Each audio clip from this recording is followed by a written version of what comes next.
New York, big city of dreams. I'm coming straight out. New York, big city of dreams. NYC.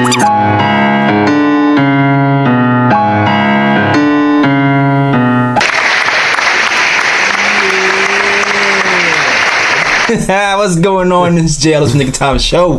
Here giving you that Knicks talk just in the nick of time. And I'm here with my guy Ryan G's in the building. That's right, in the building talking the Knicks right after Thanksgiving. How's your Thanksgiving, man? How's it Man, I mean, Thanksgiving was good. You know, Mom's threw down, the family came over, everybody ate, everybody was full, everything was great. Okay, all right, me too. I had the greens, beans, I had all that. Yes, you sir. I had it on the plate. Macaroni and cheese doubled up. That's right.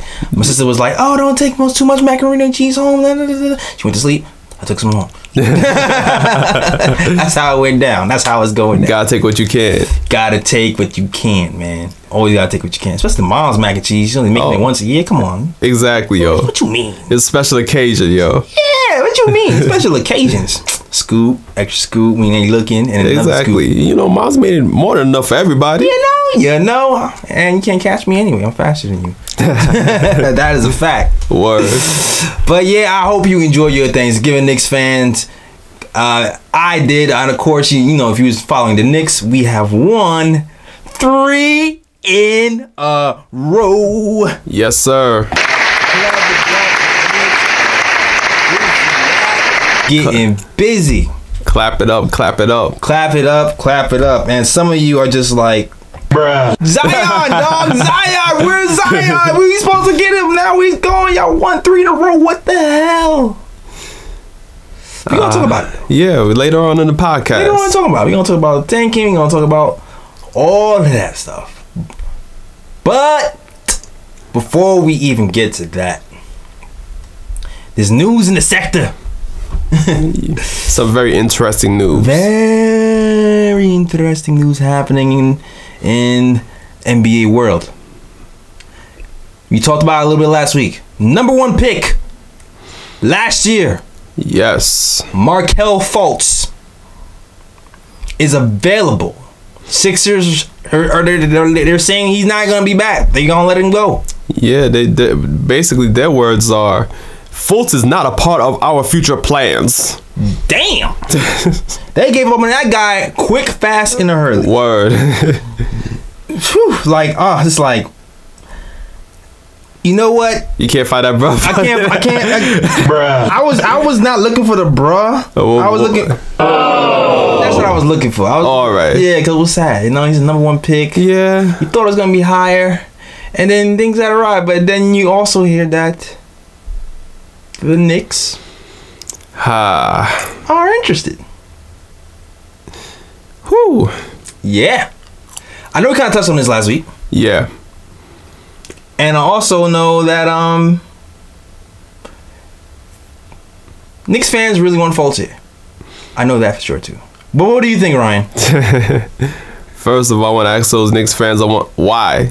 I mean, like, the way I look at it, I'm like, look, Fultz is obviously going through some things in Philly right now. You know, people saying that it could be the shoulder problem not fully healing. It could be him going through mental problems. Correct. Whatever the situation may be, you never know. Maybe Fultz might need a new scenery, a new beginning somewhere. You know, maybe in Philly for whatever reason it's not working. Maybe he was mismanaged or whatever the case may be. Maybe him going to a new city will help rejuvenate him and show the potential that's possible. You know, that people thought that he had when he was picked first overall last season. That is very possible. Like this. Listen, man, here's the thing. I had an opinion last week that I was very strong about. I did not want Fultz on the Knicks. But my reasoning was, if you heard me talk about what we should do, I was thinking about Courtney Lee. Yeah. Trading Courtney Lee to the 76ers because the Sixers need shooting. I know Courtney Lee hasn't really played well this year. He hasn't played at all. He hasn't played at all. Right. So it's still, you know, can he still shoot that? What was he shooting last year? I think something like 40% from 3, something pretty good. Yeah. is needed. They traded 76ers traded all their shooters to get Jimmy Butler on the squad. They're sorely missing shooting. They're missing depth, and they need that. Yeah. It kind of changed their timeline a little bit on development. I mean, the way I look at it right now, it's like Embiid and Simmons, like both of them are ready now. Right. So it's like you already know with that young core right there, like as a team you're ready to win now. So it made sense to trade for Jimmy Butler, and right now Fultz ain't really on the same timeline as Ben Simmons and Embiid. You know, he's a bit behind right now. Exactly, which is probably why they're thinking to trade him, because he's not on the same timeline. Yeah. As everybody else. When you trade a 30-year-old Jimmy Butler, the timeline speeds up a little bit. Exactly. Because you're right, he's 30. How many years does he have left? Maybe 3, 4. You would think, in a couple of years, Embiid and the rest of those guys over there will develop even more, and Fultz is a little further behind. He might need a little, I don't know, he might need 2, 3, 4 years. Who knows? He needs more time, though. Yeah. Which is why some Knicks fans are saying, bring him here. We over here. Yeah. We got 7 wins. We didn't have 7 wins a few days last week. Yeah, we just started winning recently. We just started getting on that road, baby. We just started rolling. Yup. But Knicks fans are thinking, which I can't blame them. 7 wins, 3 wins, whatever. Our point guard situation is murky. We have this young point guard here who's unproven, but he's a project. Maybe just bring him on the squad. He's a first round pick. Maybe we can get something out of him. Yeah. And you know what? Pretty sound logic, especially from a tanking team. Yeah, exactly. And then on top of that, I mean, look at what Fizdale has done with the young players on the squad already. Look what it... Listen, man. I'm going to say this. I called Fizdale future coach of the year beginning of this year. I was thinking maybe might be closer to next season. When we have the record to, like, really show what he's really been doing. Yeah. But we'll see what happens this season. We'll see. We'll see how crazy it gets, if this winning streak is something or like a fluke or whatever. Yeah. But man, Fizz is gonna be a future coach of the year. Mark my words. But yeah, if you see what he's doing with Mudiay. Oh, especially Mudiay. Dog. You see what Fizz is doing to Mudiay, you start to think, can he do that to Fultz? Can he do that? What can he do with a number 1 pick? Yeah. Like, Fultz came into this league shooting threes. Pretty good score. I think it's like 42% from 3 in college. Pretty good score. He had like a triple-double last year. Yeah. At the end of the season. Granted, it's the end of the season. He had a triple-double. Yeah, and the Sixers already secured their spot in the playoffs. Right. It's meaningless games, sometimes the pressure is off. Yeah. But maybe he can... See, here's my thing. The reason I said I wasn't sure about Fultz was like because Ryan said. I wasn't sure about his shoulder. Yeah. The shoulder thing scares me a lot. Yeah. Like the stories are so all over the place. Have you heard the stories, Ryan? I don't know about the stories, but all I know is that the way Fultz shoots the ball now, he was not shooting like that in college. No, his shooting form changed completely. It's crazy because he was projected number 1 pick. It was like, yeah, it was unanimous. We did a show here talking about him, how he was like, oh yeah, Fultz none. Yeah, he's gonna be number 1. Yeah, yeah, next, because it seemed like he had a complete package going. Yeah. So yo, dog, you know the craziest rumor I heard? Emphasis on rumor. I don't know if this is true or not. What I heard was he might have gotten into an accident, like a motorcycle accident. Yeah, actually, I did hear about that. I didn't know it was a motorcycle. I thought it was a car accident. It might be a BMX accident or motorcycle accident. I think I heard motorcycle. Don't quote me on this. And then I might have messed up his shoulder. I also heard that Fultz is a daredevil. Daredevil, not Marvel Comics Daredevil. All right, season 3 is popping though. If you want to get Daredevil, yeah. You watch Daredevil? I've only watched the first season. I didn't Dog, get to the last two seasons yet. You slipping, dog. You are slipping. That is the best. Man, listen. I gotta catch up on that. Yeah, season 2 and 3, catch that. But yeah, he's a daredevil, meaning he loves BMX biking. He likes doing tricks. He likes doing somersaults. That's one of his passions. And a theory is, we don't know if it's true or not. I don't know how true this is. A theory is he heard his shoulder doing some type of biking thing, and the Sixers are covering it up. And now he can't raise his shoulder the way it is. See, if this is true, come on, Fultz. This ain't no X Games. What are you doing, my guy? I mean, this is you can't scold him. We don't know if it's true or not. We don't know. I know. That's if it's why, true, yeah, that's why I preface by saying if it's true. We don't know if it's true, but if it is true, and it's just the injury thing, then it's like, how severe is the injury? Yeah. It's just we give him time, and then he'll be back to being real Fultz. And if that's the case, in a couple of years, he might be balling. Yeah. And then all of a sudden we have a number 1 pick, a number 5 pick, a number 4 pick. We got all these top picks together just balling. Exactly. All these top picks are balling. But what I was saying last show though was, I was afraid. I wanted to trade Courtney Lee for an expiring contract, not Fultz. Yeah. Only because I had one eye on Durant. Well, yeah, obviously. Yeah, one eye on Durant, and I wasn't sure in my mind if we actually made that trade for Fultz and not get Courtney Lee's salary off the books, that we wouldn't have enough for Durant. Yeah. Now, the way things are right now, to get Durant, we would have to shed Courtney Lee's contract. And shout out to JB for letting me know all the details. I hit him up.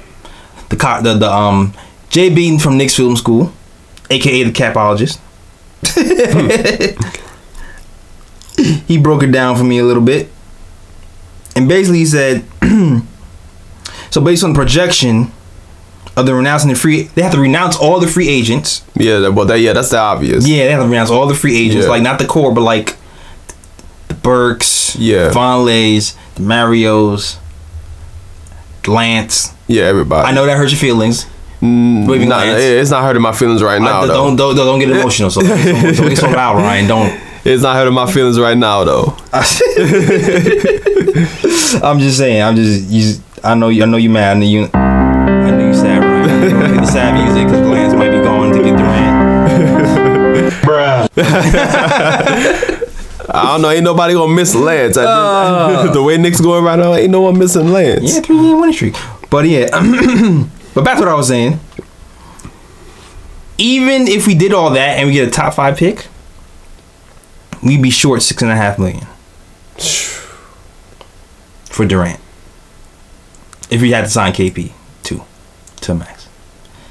So that, cause that top 5 pick costs money, and that's not including Fultz being traded here, right? Yeah, that's not including Fultz being traded here. Now, if we traded Fultz here and we didn't take money back, we would still be short about $3.5 million.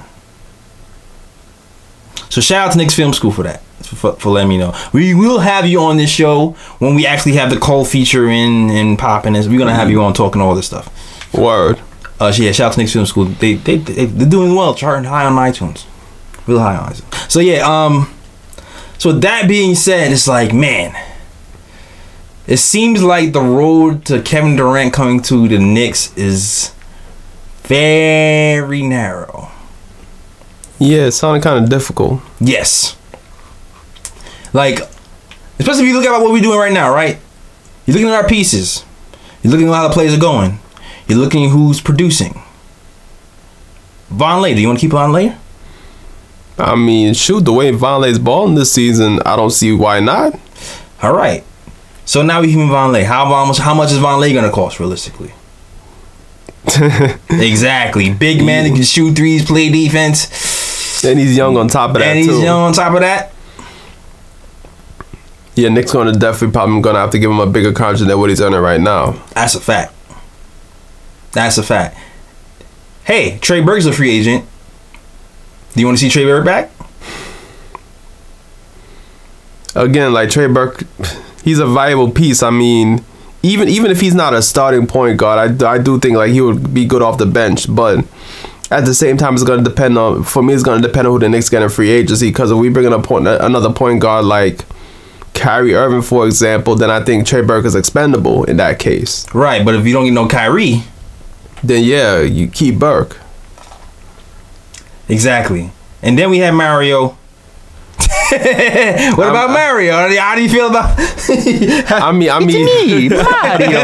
What do you mean? I mean, how do you feel? I mean, at this point in the season, from what I've seen so far, that man can walk. I wouldn't care.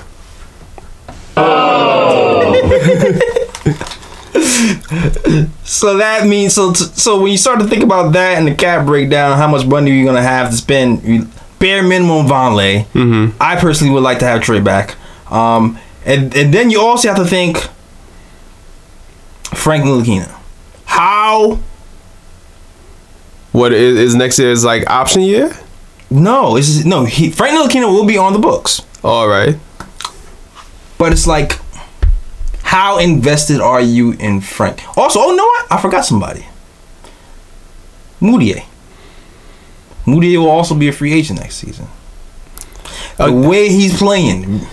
Again, it's gonna depend on free agency. If we bring in another point guard, then again, Mudiay is expendable. But if the Knicks don't bring in a point guard, then obviously you have to consider keeping Mudiay because Mudiay has improved this season. I mean, I know we've all gotten on him from last season's performance, but this season he's balling. So it's like it's hard to really hate on him this season. Dog, the doo-doo is off. Yeah.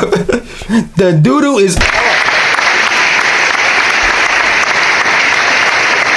There is no doo-doo on Mudiay no more. Nah, Mudiay is clean. Look, he's looking like an NBA player out there. Yeah, man, now. Mudiay is clean. Clean shaven. Yes. No smears, no nothing, dog. Cleanliness is close to godliness. Yeah, man. Mudiay the god.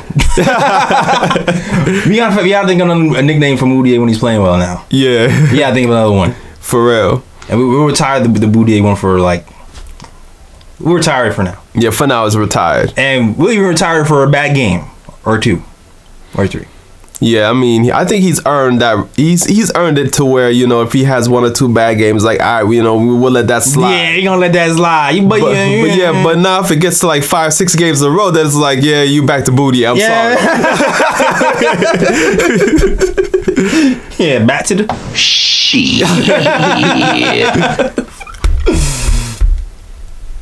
But yeah, so when you think about Markelle Fultz, you gotta consider all those factors. Like, damn, are we gonna have playing time enough for him to develop another guy who has confidence issues or shoulder issues, whichever one it is? Do you believe his shoulder is gonna be healthy? Yeah. Do you believe Durant's not gonna come here? Yeah. Even though I'm not speaking that to exist. My thing is, if we are intent on signing Vonleh and possibly one of our... If you're intent on signing Vonleh and possibly Mudiay or Trey Burke, one or the other, or both, then I guess it makes sense to try to make a move for Fultz. Yeah, because I mean, we're not gonna have the money to really sign a max player in that case. Exactly. So I mean, it is what it is. So that's what really my thinking was last week. Was I thought, you know what, we need to clear money for Durant. But once you see the whole picture and do the dollars and cents, it's like, okay, it's not looking as likely. But you know what it is too? I wish I had that option to do it towards the end of the year. You know what I mean? Because right now they're shopping them now. Like, I really want to see what we have. You know, what is Mudiay gonna turn into? Yeah. What is Trey Burke gonna turn into? What is Frank gonna turn into? Are they gonna make me feel even better about putting all of our energy into these point guards or guards and developing them moving forward instead of putting money into somebody else? Yeah. Who possibly has a bad shoulder?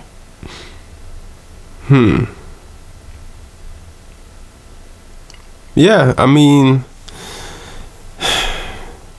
I go back and forth, man. Yeah. I go back and forth because it does make sense considering certain circumstances, but I also kind of like the guards that we have. I like what they're developing. Like, I like that Trey is a dog.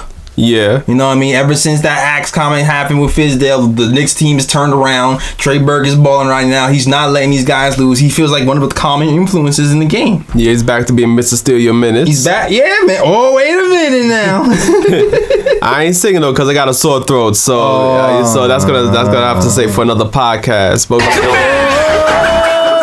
I'm Mr. Steal Your Minutes. Yeah, so we got that though instead. Yeah, it's gonna have to take place today. And Mr. Steal Your Minutes is back. Yes, hitting clutch shots. We'll get to that later though. So yeah, I new information that kind of changed my mind a little bit. I think I would. Mm-hmm. I'm not saying 100% I would. Mm-hmm. I still want to see what these other guards have to give me. I still want to see Frank kind of turns out. I still want to see what Mudiay does. I still want to see Trey Burke. He's looking promising as well. Yeah. Like, can we give Trey? End up giving like Trey. People acting like Trey Burke is 100 years old now. You know what I'm saying? Like, I mean, dude's still young. What, he's like what, 25, 26 yeah, he's or something like 25, like that? 26. So he still would like if we give him some money to like stay with the team, he still like got like 5 years to like work with the team and turn it around and like be with a contending team. Like if we do that, if we're bringing Fultz in here, that means one of these guards probably gonna have to go. Yeah, that is true because the backcourt's gonna be crowded. That's a fact. You know what? I just really wish we can make that decision later, man. Yeah, I really want to see what we have here, man. Yeah, I mean, as one project at a time. There's not enough minutes to go around. Yeah, as you said, it's going to be tough, especially with the Knicks having an eye on free agency, where you want to free up enough cap space to see if you could possibly sign a max player, and knowing that if you bring in somebody like Fultz, who got years left on his contract, that's going to mess up the whole. Or at least it's going to put the Knicks in a tougher situation where they have to move salary in case that creates enough space to sign a max player. So I don't know. It's going to be tricky right now. It's definitely going to be tricky. It's definitely going to be tricky. Keep your eye on a couple of dates. December 5th. Alonzo Trier. We had to make a decision, make a move. Yeah. Cut somebody, trade somebody. And I think December 15th. Is when we can trade new free agents like Vonleh. Mm-hmm. It's me, Mario. We can move those pieces. Yeah, Mario might be gone. If someone would take him, you think someone's gonna take him? I mean, somebody out there gotta be a fool. Okay. We be looking in that mirror right now, dog. Look at that. It's not working out. Free dot. It's not working out right now. Free dot. Yeah. I'm just saying. It's not looking pretty. At the same time, though, it's like he's in the starting lineup and the Knicks are actually winning games. So I mean, like and seeing the type of coach Fizdale is, if something's going good, he ain't changing that. So he's like, I'm gonna rock this one. Exactly. So I can't see Mario being benched right now unless like he has like a real like OD stinker where it's like, you know what, I gotta put in somebody else instead of Mario into the starting lineup. You know what? I was gonna talk about Mudiay first, but since we're here, we're gonna talk about the starting lineup then. Now, here's the thing with Mario in the starting lineup. Like, okay, first of all, I'm gonna say this. Shout out to Fizz for being a mad scientist. Yes. Because he got a lot of criticism. On Knicks Twitter. A lot of criticism in general. Because he's changed the starting lineup. Somebody pointed out that Frank Ntilikina, Dotson, Vonleh, Mitch Robinson. Who am I forgetting? Tim Hardaway Jr.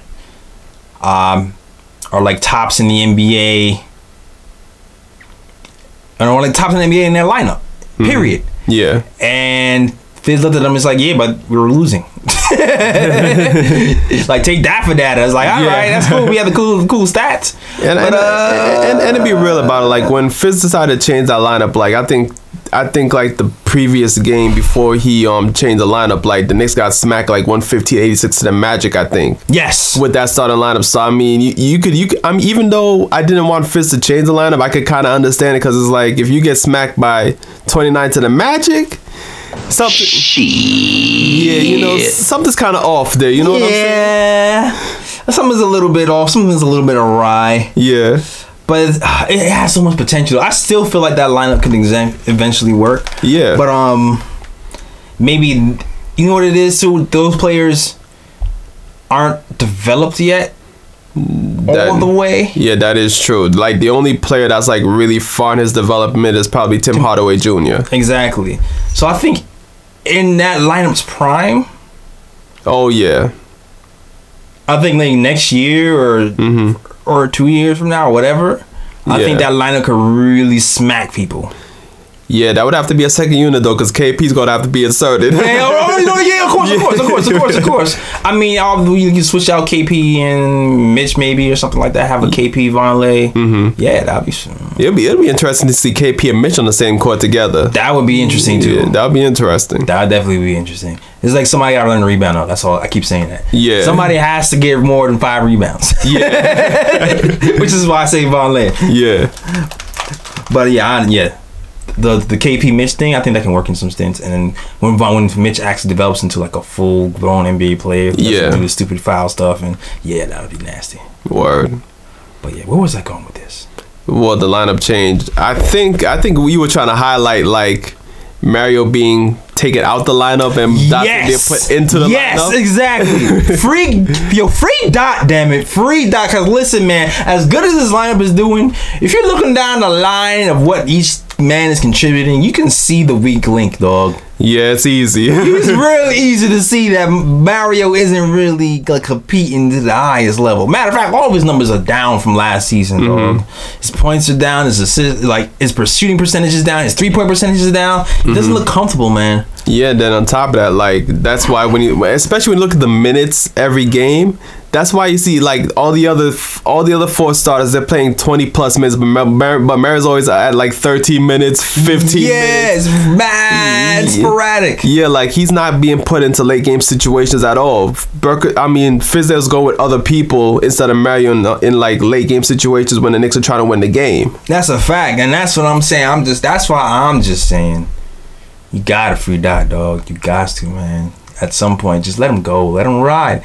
Like when Dot was riding, it was good. I feel like that's if Dot gets the minutes, he can get back to that eventually, man. That's gonna be Dot in a nutshell. But at the same time, though, I kind of understand Fizz, because it's like I'm the same way. It's like if I'm the coach of a team and I decide, you know what, I'm gonna go with this starting lineup. And then once I go with this starting line, we start winning games, I'm sticking to it. I would be like, you know what, I'm not changing a damn thing. We winning right now. Man, we gonna tweaking you. You ain't doing nothing. What are you doing to the team? Like the only thing I like Matt Mario does is he's the only one who seems to really move without the ball on the squad. Yeah. He definitely does a lot of back cuts. Yeah, which is why him and Emmanuel and him and Cantor have a good synergy too. Yeah. Because he's the only one who kind of moves without the ball. But Doc can do that.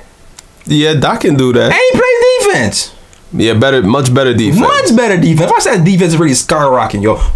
I'm telling you, Fizz, play that same squad with Dot. I'm telling you, dog. Telling you. You're gonna read the results. I'm just saying. But shout out to Fizz.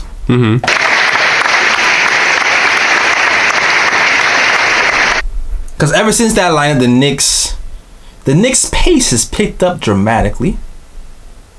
Yes, which is what Fizdale been preaching since he came here. Yeah, we had the slowest pace in the league. I think as soon as that happened, I think we were top 5 in pace within those last couple of games, and we were bottom of the league in pace when Mudiay was out. So damn, you even slower than the Grizzlies? I mean, yeah, man, slower than the Grizzlies, man. But I don't know if we were slower than the Grizzlies, but I know we were slow. Yeah, I just know we were slow. I don't know exact. But yeah, certain things happen, man. But in general, stats wise, all of our stats have gone down. You know, top of the league, he was like, yeah, we're top 5 and 3 points remaining. No, that's we're not top 5 anymore. So. Oh man. Yeah, that hasn't helped. We're bottom. What up? So yeah. Oh wait, I gotta do that. Oh. We're bottom in the league in assist. When I say bottom in the league, I don't mean near the bottom. No, I mean like bottom, like Amber Rose, like dead last. Oh man, or maybe we should say Dwight Howard.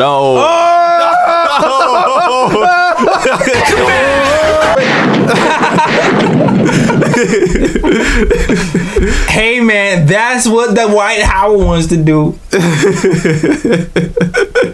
That's what the White House wants to do. I don't know. It's rumors though. I hope it's not true for Dwight Howard's sake. Hey man, if it's true, let him live his life.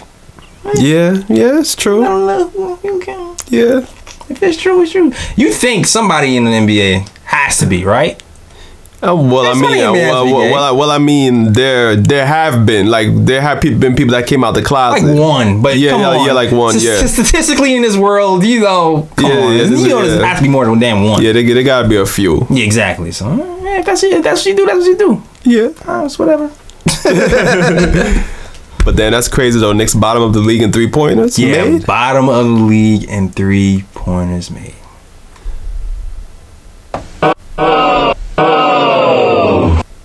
Yeah. And yeah, I mean, and we were top of the league in steals, but now we're like 18th. I mean, it's not bottom. No, well, nah, it's definitely not. It's like more like middle. Lower mid. But I like being towards the top at the beginning of the season. Yeah. I mean, that could be because of the lineup change. You know, we don't have all the steals guys in there as much. Yeah, it could be because, I mean, you look at the lineup. Tim Hardaway's not known for his defense. Enes Kanter's not known for his defense. Right. Mario's not known for his defense. Nope. So Mudiay's not known for his defense. Nah, so, even though he's improved. He got improved. Yeah, he's improved. But at the same time, it's like he's not known for his defense either. So it's like the Knicks don't really have anybody out there who's known for their defense except for maybe like Vonleh, who's like the best defender out there. Yeah, definitely Vonleh. Vonleh is the best defender out there, and he has. I think he still has the biggest plus minus on I think him and Frank Ntilikina have actually. Yeah, that's the thing about Frank positive though. Net ratings on the team. Yeah, like that's the thing about Frank though. Like Frank may not pop out on the stat sheet like that, but when he's in the game, he makes a positive impact almost all the time. Yo, in my mind, like Frank is like this weird mix of like point guard Draymond Green, dog. Frank Ntilikina is the point guard version of Draymond Green, dog. Like he's kind of a point guard, but he can kind of guard everybody, and he can kind of like. Yo, these games, every time I see him guard somebody, all of a sudden they start missing. Yeah, like every single time. Like 9 times out of 10. Oh, not every single time. Yeah, he put the clamps on people. Put the clamps on a lot of people. Look, check everybody's shooting percentage with Frank and without Frank. It's like whoa. Yeah. The stopper. Yep. But yeah. Those things went down, but our pace is down up, and I feel like we're scoring a lot more. Yeah, we are. Yeah, I would say that. So you know what? All in all,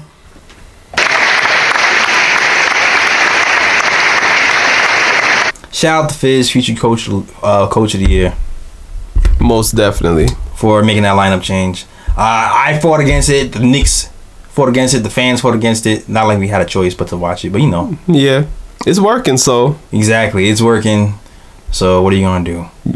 And, yeah, you know what? Since we... Mudiay, dog. Uh-huh. Mudiay. How do you like what Mudiay's doing so far, dog? I mean, I know I don't have much followers on Twitter, but earlier today I posted a tweet saying that I may have to apologize to Mudiay because this guy's been balling. Dear man, you Mudiay. Is it an apology time? Is it get the letters out? Yeah, it might just be. I mean, a part of me is like maybe I should hold out for like a few more games just to make completely sure. But then after that Memphis game, I'm like, you know what? I might just have to apologize, man, for this podcast. Yeah, for man. This Nick of Time show. This episode right here. That game before when he dropped 27 on the head. Yeah. That was just like...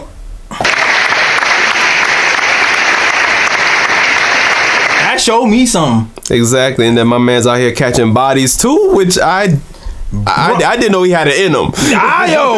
What? Nobody knew the Boom shakalaka! Oh boy. Oh boy. So Mudiay, I hope somebody tells you to listen to this episode today. And tell them wait. Tell them not to listen to all the episodes before that. Yeah, just start from this episode. Matter of fact, don't even listen to this episode. Listen to like 5 minutes and then on. Yeah. But Mudiay, I apologize. I am sorry. I should have believed more in you, like how Fizdale believed in you. Yeah. And now I'm seeing the results. Please continue to play well. All right. Please continue to play well. Yeah, most definitely. Please continue. And Knicks fans will come along eventually. And shout out to CK2K, one of the only guys in Knicks Twitter who believed in you. He's doing his happy dance all week long. But yeah, listen to Mudiay is shooting 50%. Yeah, that's amazing. 49% in his career for the first time ever. I mean, the dude is basically a 37% career field goal, percentage shooter. Like, that is a huge jump right there in field goal percentage. That's a fact. He's always giving you like a steal a game. And that's good too. Mm-hmm. Getting his hands on loose balls or getting his hands on, on the ball in the passing lane or whatnot. Yeah. Like, exactly. Like, man, you know what? Like, Mudiay's thing, Mudiay has always been, I feel like he's always read passing lanes well, right? Yeah. But his man-to-man defense and his man-to-man defense has always been a little bit shaky, and you've seen some steps in the right direction. Mm-hmm. But the biggest thing to me is the layups, dog. The layups, man. This man, he still falls. There's a difference, though. He falls and makes the layups now. Yeah, he's finishing way more often at the rim. He's finishing way more often at the rim. I think the percentage, oh man, I think it went from like 30 to 60% at the rim. Oh, something crazy like that.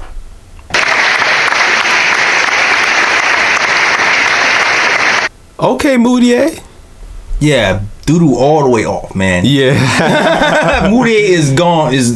And his three-point shooting is doing well, and he's running the team pretty efficiently. Even the turnovers, the crazy turnovers that he was getting, you don't really see that as much. Yeah, not as often. Yeah, remember when Fizz was saying he doesn't turn the ball over, and he's like, oh wow. And then the preseason started, he thought, oh, this guy's a liar. Yeah.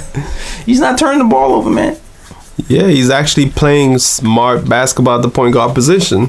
It's crazy that I'm actually thinking about giving this guy money at the end of the season. Crazy talk, man. I'm not there yet, but I'm to the point where I had to apologize to the man. You should be thinking about it, man. You gotta think about it. You gotta think about it. It might be. You might have to. I mean, he might actually start. He may actually start fulfilling that potential that people thought that he had in that draft when he got picked behind KP. Yeah.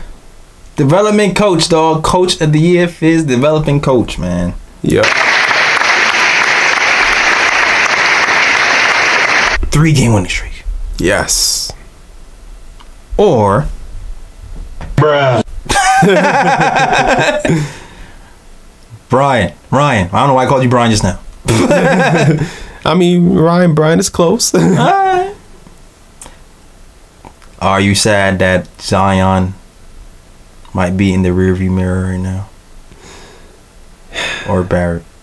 I mean, overall it's tough because, you see these guys play for Duke, even though Duke lost the other day to Gonzaga, but you look at these guys ball and you're like, you basically start saying prayers to baby Jesus. Hoping that one of those players, sweet baby Jesus.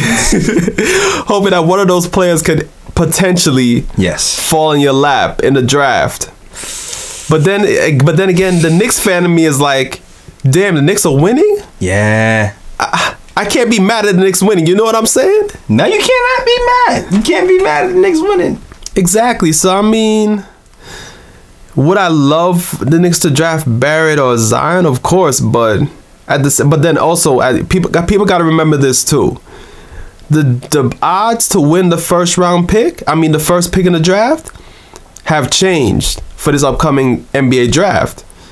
Instead of the worst team having a 25% chance, the worst team only has a 14% chance, along with the second worst or third worst team, and then from then on, the percentages are distributed much more evenly.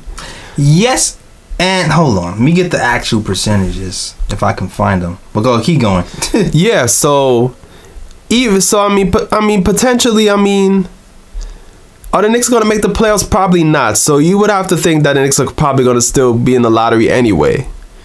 So I mean, with the way the percentages are more evened out, there's still not a great chance, but there's a higher chance than years past that the Knicks may actually, if lucky, they may still end up with a top 3 pick. Maybe, you never know. Yeah. So I'll say this, as opposed to last seasons before, if you finish in the top 3, you have a 14% chance of getting the first round pick. That's top 3. After the top 3, top 4, it drops down a little bit to 12.5%. Top 5, which is where we currently are, 10.5%. Yeah, and I mean 10.5 ain't far from 14%. It's not that far. We still in the run. Now, after you get, it gets a little minuscule. Top 6, 8.3. And then it gets to like 4.5. Then it gets to 3.2. Like once you hit that, once you start to hit that like 7, 8, 9 spot, dog, it's not looking that good there, dog. No, for no first round pick there, dog. It's looking like 8, looking like 1%, 2%, 3%. Yeah. Not the same as 14. Which I think the NBA kind of messed up there, because I'm like, yo, if you really want to take the incentive away from tanking, you should even that out. I'm sorry. The top 10, you want the top 10? Exactly. Like the top 10 should have something like, I don't know. I mean, I can't do the percentages right now in my head, but I mean, like the top 10 should have like an 8% chance each or something like that, or like a 9% chance each. I'm with that. You know what I'm saying? To really like take the incentive away from tanking. Yeah. I agree with you there. And then when you start winning, you can change the rules back. I don't care. Yeah. It's all about us, goddammit. Exactly. Y'all. I don't hear no. Matter of fact, the NBA owes us a first pick in the NBA draft. The NBA owes us. Yeah, man, freeze those envelopes, dog. Exactly, yo. Freeze those envelopes, man. You definitely owe us. Some of them had to be rigged. The way the lottery, the ping pong balls are falling for us, we always seem to get the pick before the pick we're supposed to get, and it's like, come on, man. Exactly, yo. Like 1 year. Like how many times have we seen the Cleveland Cavaliers and the Philadelphia 76ers end with the first pick in the damn draft? How many times, Sway? Damn, dog. I know, man. Come on, dog. It's like, Jesus. Like, yo, Adam Silver, hook that up, man. Please do that, man. Please do. But yeah, Trey Burke ain't having it until he's like, yo, it's early for me to say this, but I believe we have a chance to get in the playoffs this year. Okay, Trey. That's our goal, and it starts now. Well, they playing like it now. Hey, are we a playoff team? I still don't think so, but I mean, I like the confidence though. I like the swagger, to say, you know what, we are a playoff team and we're starting to make that run now. Yo, these comments on IG are nuts, though. Yeah, wow. I'm gonna read these comments on. I don't know if any of y'all actually listen to the show, but if you do, I don't know. I might have this as be a clip. Man, yo, make sure you say the Instagram name too, yo. I might have these be a clip. So, Trey Burke reads, I'm gonna set this up again. Trey Burke said, it's early for me to say this, but I believe we have a chance to get in the playoffs this year. That's our goal, and it starts now. 24 comments on this post. Yeah, some is like, I don't know if you continue to win these games. If KB comes back, I'll see us more of a 6 and 7 seed. It's like, all right, this guy. You should shout out the IG name, yo. Put him out there, yo. Yeah. Brandon Ledden says, I bet he's never heard of Zion. Trust me, dog. Everybody's heard of him. Yeah. They don't care though. They trying to win. Exactly. Lefty Endos said, no, let's not try to. Miles H. Marquez says, stop, yo, we need a lottery pick. All Knicks, everything is like, no. I'm gonna just say this: majority of Knicks fans are down to tank, dog. Everybody, the majority of Knicks fans want tank. They want RJ. They are sad that we were tanking. I mean, not tanking. That we won 3 games in a row. Mm-hmm. I'm not mad though. I mean, I'm not mad either. As I said, at the end of the day, I'm a Knicks fan, and if my team is winning, I'm happy. You know what I'm saying? It's that AO question, dog. It's like, all right, maybe we'll impress some free agents if we start to win. Yeah. Who knows? I mean, shoot, that should have been the plan going into this season anyway. Impress those free agents. I mean, listen, man. People want to tank and all, but Fizz said from the jump that when he got here and he took that interview, the first thing they said is, we're not going to tank. We are here to develop players. We're here to win. They are not going to tank. And the crazy part is we're not tanking with, you know, we're not tanking with like old guys. Mm-hmm. So we're winning. I do understand some of the concern though. Mm-hmm. Because we are winning with guys who are on like 1-year deals. So you don't know if we'll be able to really reap the benefits. Like, think of the guys like our starting 5, right? Mudiay, Vonleh. Big parts of why we're winning. Yeah. Trey Burke, huge part of why we're winning. We could possibly lose all those guys next season. True. And if that's the case, like building that team chemistry to build momentum into next season. Yeah, it's gonna be tough, but I mean, hell, if we get KD, I mean, it's worth the shoot.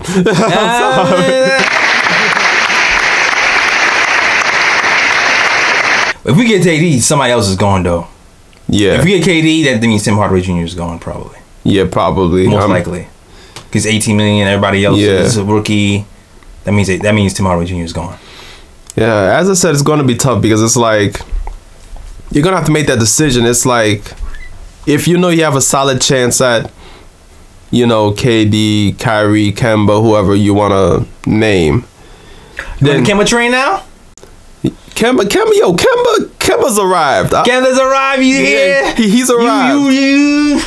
I'm not gonna lie, dog. I was vehemently against having Kemba here.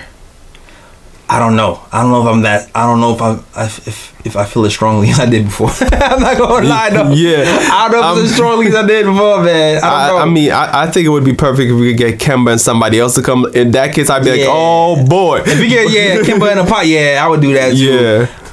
We max out Kemba though. Oh my God, max. Dang, yo. Yeah. That's the only thing too, because like, do you want to give a max to a 6-foot point guard? Yeah, 6-foot point guard who's 30. Yeah. That's the only thing, but Durant's 30, but he's not 6. He's not. Yeah, he's like 6'11". Yeah, and he can block shots. Yeah. As I said, it's going to be a tough decision, but I'm like, as I was saying, like, if you know that you have a legit shot at like anybody like that, then you have to do what you got to do, man. Like, cause those dudes are like. You bring them to the team, they're gonna change the team. Yeah, that's the thing. That's the thing, though. Is like Kemba's there, and you're like, man. But you know the Hornets aren't really going anywhere. Nah. So then you start to think, all right, we bring that over to the Knicks, we pay them all that money. Mm-hmm. It'll be exciting. Yeah. Especially with him being a BX kid too. Right. On top of that. He's in New York. BX, New York bound. Like, but are we going anywhere with Kemba and KP?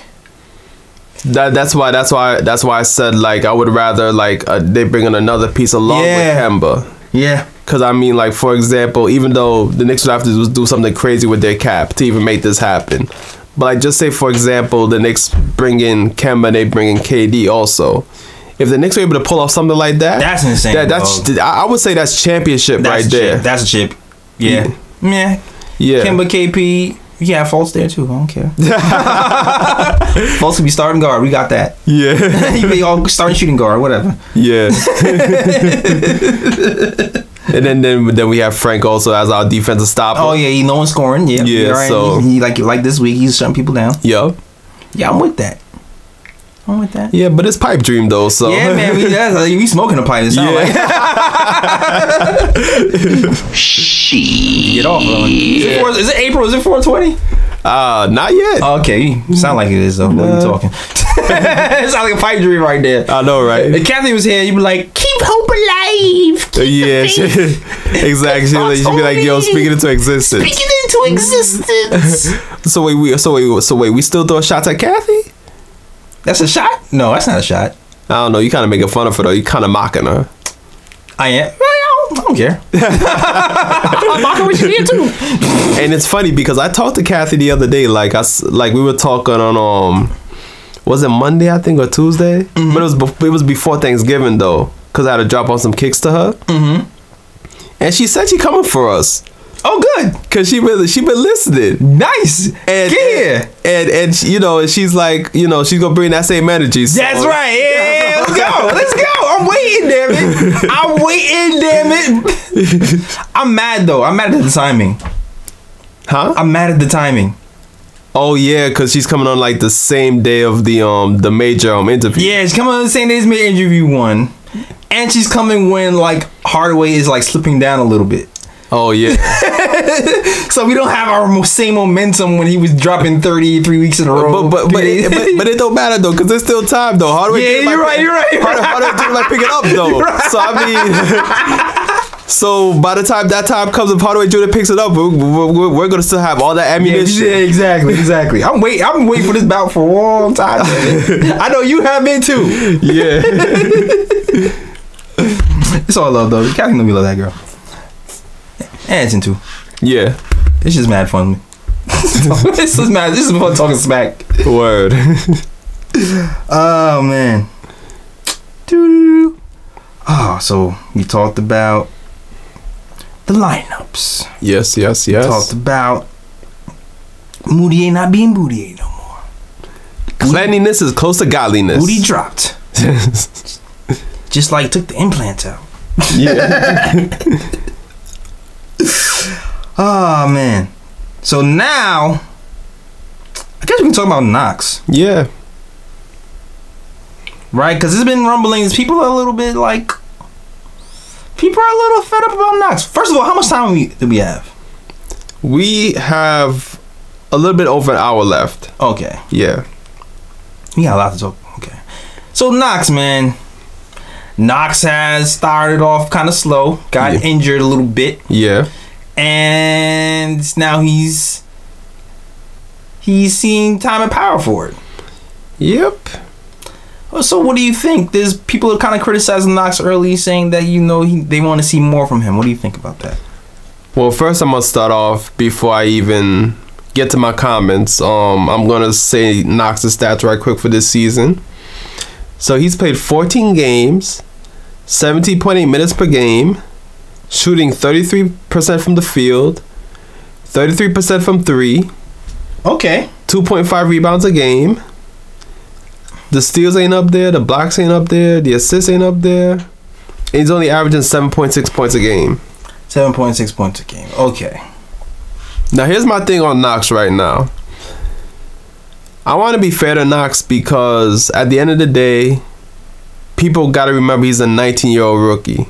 He's still young. Right.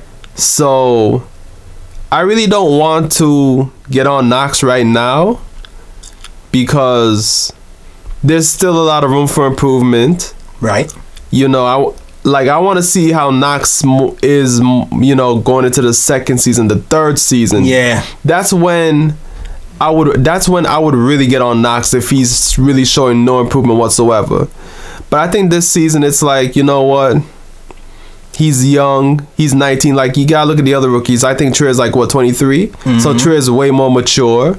That's a big reason why is he Trey balling right now. Yeah, he's been in college for a few years though. Yeah. He's not like Knox, the one and done. No. Exactly. And Mitch, even though Mitch, he didn't play any college ball, but I think Mitch is like 20. Mm-hmm. So I mean, Mitch is like a bit older too. So and I don't think the team asks as much of Mitch. Like, they just expect Mitch to play good defense, block some shots, and be productive on the pick and roll. Cut to the basket, get a few easy baskets or whatnot. So I don't think you know, they really expect they don't really put a whole lot on Mitch. Right. You know what I'm saying? Yeah. There's not a lot of pressure. Exactly. So I mean, right now, just hold off on Knox. Just hold off. You know, give the man some time. You don't think he should show you some more? Well, I mean, if you're gonna bring in like his performance in the summer league, then you know, obviously, like, yeah, we want to see more because we saw you balling in the summer league. I think that's what's happening. Yeah. So what's happening now? You know, when we get to the real games in the NBA. But at the same time, like, I'm not getting on Knox right now. The kid is 19. Still give him time to develop. I think at the end of the day, Knox is going to be fine. I think so too, man. Listen, dog. Like, I think it's a good point. I was gonna bring that up. Summer League. People got really high expectations on Summer League. Even after Summer League, he was voted like most likely to score 20 points or more by I forgot what publication did some like kind of fake high school award stuff.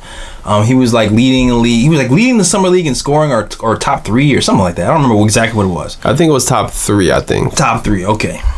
So people,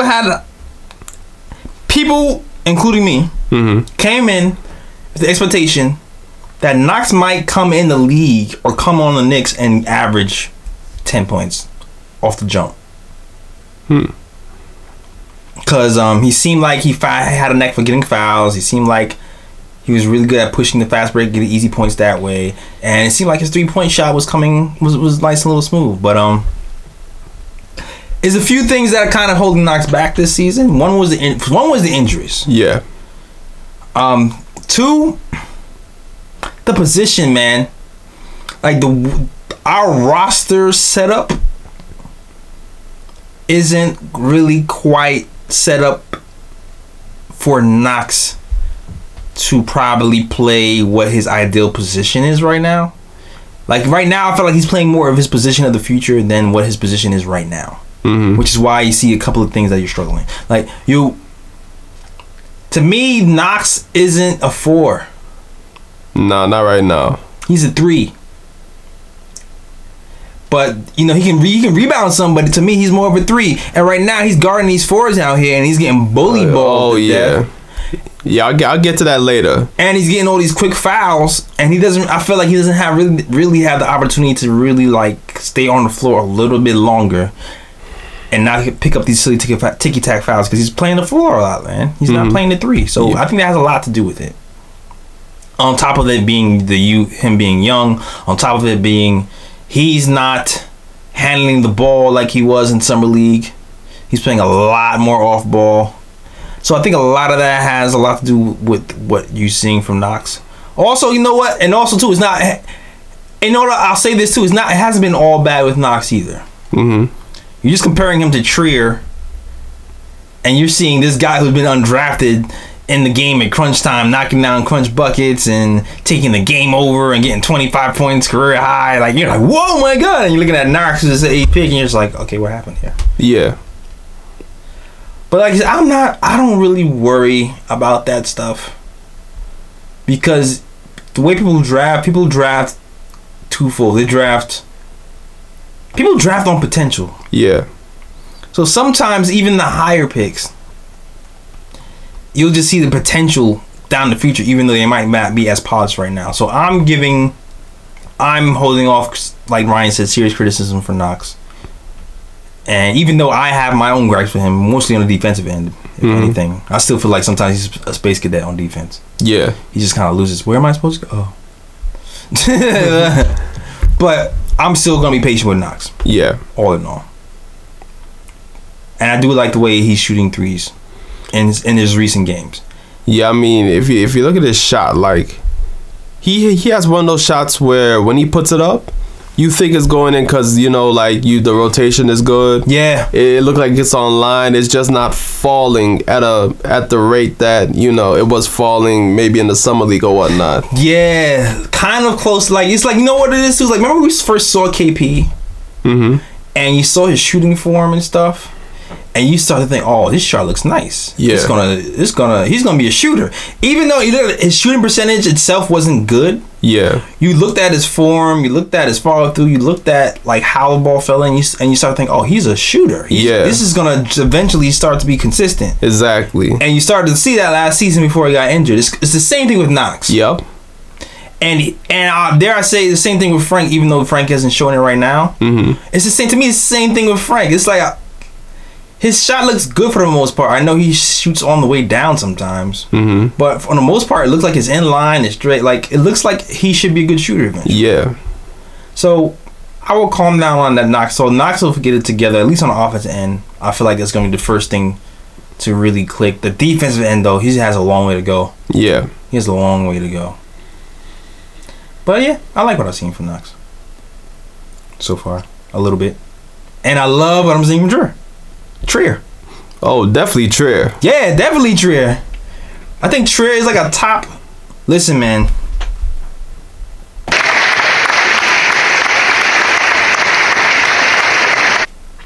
The Knicks, New York Knicks, are second in bench scoring per game. That doesn't surprise me. Doesn't surprise me at all. And a lot of that has to do with Trier and Burke. Misses still your minutes. They need to put this button somewhere for that easier to find out. Oh man, I guess when Edson Sean comes back, he's gonna have the sound effects on lock. Yeah, man. Boom shakalaka! See? Oh, I miss still your minutes. Like, yeah, misses still your minutes, man. Oh man. So yeah, Trey Burke leading the charge, second unit. Shout out to the second unit, man, holding it down for the Knicks, dog. Even Mitch got down second unit. Yeah. He's still doing his thing. There's certain games when he's not in foul trouble. Shout out to the second music, man. It's the second unit, man. Yeah, they're putting in that work. Putting in that work. They saved up a few times this week in these games that happened this week. Which brings me to the breakdowns. Yes, the breakdowns. Let's get to it. Yes. So we're going to get the first game, the Knicks and the Blazers, that took place on Tuesday. Okay. The Knicks lost 118-114. Oh. So as you know, if you've been watching the Knick of Time show, when the Knicks lose, I do say the visitor stats. Oh Lord. So I'm gonna start with the Blazers. CJ McCollum led the way, 31 points.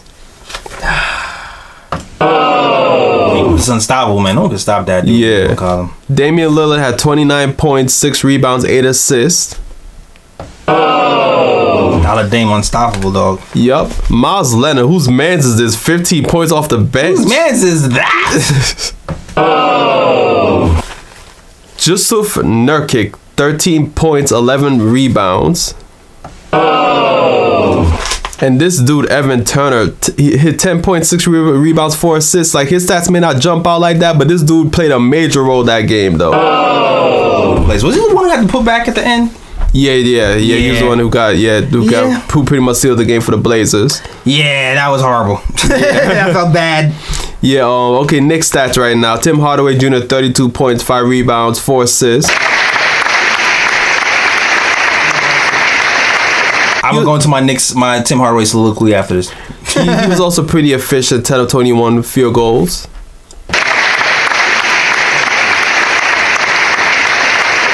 Damn good. Yes, and 3 of 6 from 3. All right. Trey Burke misses still your minutes, 19 points off the bench. All right. Oh, I miss still your minutes. You said 19? Yeah. Emmanuel Mudiay, 16 points, 4 assists. Mudiay is back. Yes, and Vonleh had a double-double, 14 points, 14 rebounds. Now I'm going to get the team stats. Both teams shot well. The Blazers shot 47.4% and 45.7% from 3. The Knicks shot 50.6% and 44.8% from 3. Let's see, was there any major difference in the stats? Not really. The stats are pretty even throughout. All right. So I guess you just have to chalk it up to the Blazers having more experience and coming through in the clutch. Yeah, there was a couple of things I have to note about that. First and foremost, that game to me was Tim Hardaway Jr.'s most effective, most efficient game of the season. It was the first time where I saw Timmy where I didn't pull my hair out in the closing minutes of the game and say, "What are you doing? Why are you shooting that shot?" Actually, he kind of, and the thing was, I felt like he kept that same concentration throughout the whole game. Yeah. He had to kill it. It's like Timmy is very emotional. Yeah. He celebrates. He like laughs. He he gets angry. He's angry grandpa, right? Yeah. That's the angry grandpa. That's our shirt with the steam. Angry grandpa, right? So this game, it was different, man, because he was like a cold assassin, dog. Mm-hmm. He was like one of those Marines, like he just snapped your neck and keep moving like with no emotion. He had a shot after shot and he just run down the court. Mm-hmm. No emotion. Very controlled, very compelled. So I liked what I saw from Tim Hardaway Jr. Big ups to you. That was probably his best game of the season to me. See, Kathy, you missed that episode. You missed this episode, damn it. You missed this one. She wouldn't have nothing to say about this game. Yeah, definitely nothing to say about this game, damn it. Anyway, I have more for you, Kathy. And I also want to talk about a candidate to return, Noah Vonleh, man. Mm-hmm. Noah Vonleh was like, he remembers, like, oh, you my old team, huh? Yep. I'm going to give you that work. Yes, sir. All of a sudden, I don't know, Vonleh has been up and down for threes in the beginning of the season, but all of a sudden, you're hitting them more consistently. Yeah, man. I heard them talking about how they were working with Vonleh before that Portland game, mm-hmm. and they were saying they want him to get more arc on the 3-point shots. And so far, so good, damn it. Yep. He was hitting a bunch of threes in that first quarter. I feel like it's like first quarter Vonleh now. Vonleh always seems like to go off in that first quarter. He's gonna give you double-double or damn near double-double in the first and second quarter. Yeah. So yeah, I like what I see from Vonleh. That lineup change was the first time we saw Frank coming off the bench as a small forward. Yup. But the second unit in general played well. They played really good defense. Robinson played well. Mm-hmm. He was stripping the ball. He was blocking. He was doing well. He seemed like, the effects of being in the second unit was helpful. Yeah. The coach said he'd take him out the first unit because he was getting in way too much foul trouble. Mm-hmm. And it was throwing off the balance of the team. That's why he went back to starting Enes Kanter. Even though Mitch, he kind of has like a higher defensive rating and higher defensive abilities in general. Yeah. But he just couldn't stay on the floor. And you see it from game to game this season. Mm-hmm. Like he still needs to hold off on the fouls, but yeah, like Mitch, like he'll learn though. But like right now, like you see Mitch really falling for like shot fakes a whole lot. Like he'll be caught in the air and then like the player will like catch him on the way down and like get fouls called on him and stuff like that. So falling for those head fakes. Yeah, but I mean with time, like once he plays more and matures, he won't be falling for those shot fakes anymore. Oh no, you already saw it in some of those later games that he stopped falling for certain shot fakes. But I mean, he still got fouls. Yeah. In other ways. Yeah. But at least he's not falling for all the shot fakes like he used to. Yeah, exactly. But yeah, he's gonna be alright. Yeah. But I'll say this though. Trey Burke had to go in that game pretty well. Yes, he did. Second unit, they kind of slowed down. They played well in the first half. Second half, not so well. Yeah. As a matter of fact, I know we've been praising the second unit, but when it came to the Blazers game, it was actually the second unit that gave up the lead to the Blazers. That's what I'm saying. Yeah, first half played well. Second half, they gave up the lead. They didn't play too well. Yeah. So they kind of they went to the first unit a little bit faster than usual. Yeah. And so that was a little mm-hmm. But you know what? That game was a close game, man. So we were there. We were right in there. Yeah. Key to the losses, though. Missed free throws. Yeah, that killed the Knicks, yeah. Vonleh, man. Vonleh got the Reggie Miller choke job for that game, dog. I love you, Vonleh. I want you back next year, but man. 4 free throws missed in the waning minutes. Yeah, that killed the Knicks right there. Killed us. And Vonleh is really good. I mean, that'll be his next step when he gets more comfortable in those situations. If you notice, Vonleh will hit threes all game. Mm-hmm. He will not shoot a 3 in the fourth quarter, dog. So I wonder if that's due to like he maybe feels a little added pressure since it's like close game situation. Yes, game on the line. He's head faking and he's gonna head fake and he's gonna back you down or head fake and drop. He's not shooting that 3. 5 minutes left. He's not shooting a 3, dog. Yeah. He's like, yeah, I'm gonna get my threes up early. Yeah, early. First 3 quarters though, they going up. Yeah. But yeah, the missed free throws was a huge miscue. First of all, one. Second of all, Fizz dog. Fizz messed up a little bit. Like, oh man, there was a point where we were fighting back, clawing back. Trey Burke was starting to go off in the fourth quarter. He did some little hezzy move, hezzy, stop and go, broke down the defense layup, boom, scored. Portland calls timeout to talk about it. Trey Burke was on a rampage. The game starts up again. Mudiay is in. It's like, what? Bruh. Fizz, what is you doing? No, like Trey Burke was getting us back in the game, man. Like, why would you take Burke out at that point? Exactly. I mean, I know Mudiay had been balling lately, but keep the guy in there that got the hot hand. Yeah, though. man, you been doing that like, come on, man. So I felt like Mudiay came in and he kind of disrupted the momentum of the game a little bit, and then he tried to get Burke in there later. Yeah, that was basically like just one of those games where it's like the Knicks had multiple opportunities to tie the game and they just could not tie the game. They could not do it, man. Other than Tim, I mean Burke too. I think like Tim did well, Burke did well, and the coach kind of messes up a little bit. And then there was another crucial part too. We have 4 guards and we have 4 guards in the lineup in the closing minutes, and we missed that crucial rebound. Was that the rebound that Evan Turner put up to win the game? I think it was. I believe it was Evan Turner who came in unharmed, unscathed, walked right in after the Knicks played perfect defense. Yeah, and won the game. Now, granted, the guards were scrambling and playing good defense. And if you watch the tape back, shout out to Knicks Film School, you see that Burke kind of missed his assignment. He didn't block out. Burke went to help. Double team, I think it might have been Dame. He tried to like kind of help double team Dame. It might have been, and left his man to get a offensive board. He kind of just turned around. He didn't even look for his man, and the man just pretty much walked in. It wasn't even like a struggle. Yeah. So Burke, man, and Burke did that twice too. He did that in the Celtics game too. Oh yeah. So Burke, man, I love what you did this week.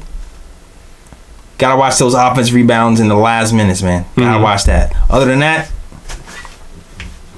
Yeah. And I have one last thing to add. Too. I don't know if you were paying attention, but remember when the rumors were coming out saying how Damian Lillard would eventually want to, if he used to leave Portland, he would want to come to either New York or I think LA. I like where this is going.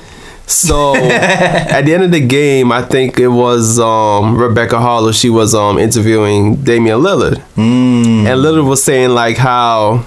First of all, Lillard had nothing but praise for the Knicks. Oh, really? And he said he brought his mom over from Oakland to watch the game at the Garden because he said that his mom always wanted to watch him play at the Garden.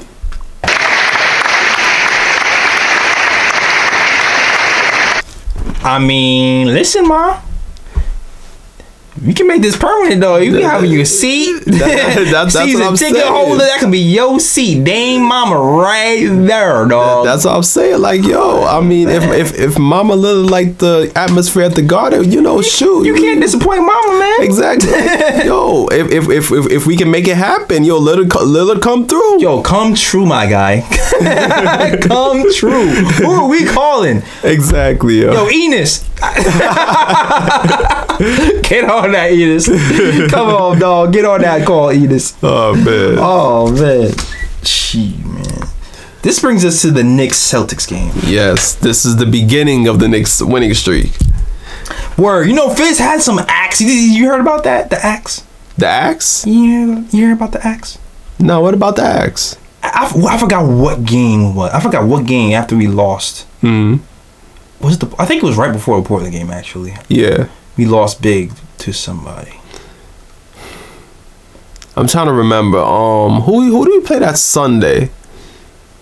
Blazers. Who was the game before? Yeah, oh my gosh. I want to say it's the Magic, because I know we played the Magic like twice in like 2 weeks. I want to say it's the Magic, but I'm not sure though. That might be the Magic, because you know what? It was right before the lineup change. It was right before the lineup change, so it might be the Magic. But he came out with an axe, and he was like, "You know what? We're gonna start chopping down at this tree, this metaphorical tree." He was like, I know everybody wants to win right now, but it's all about habits, and all we're trying to do right now is get 1% better every day. Just get 1% better. So you're gonna keep chopping at this tree, and all you gotta do. He made all the players sign the axe, and everybody saw this, posted on Instagram and Twitter, and they all said that was the stupidest thing I ever heard in my entire life. Yo, there I was like, bruh, dog, really fit that one? Ask the players to sign. That's your big coaching move, dog. That's what we gonna do. Oh man, the Knicks fans were like, yo, whose man's is Fizz? It's like, man, like, listen, man, like they gonna use that axe against you, Fizz. We keep losing. Oh man. But then come to find out it's working. Yep. Who's laughing now? Exactly. Knicks Celtics. Yes, the Knicks won 117 to 109. And as you know, when the Knicks win, I reads no opposing teams. I read. I was like, yo, is the show ended? No. This is just beginning. I mean, for the people who want to tank. Yeah.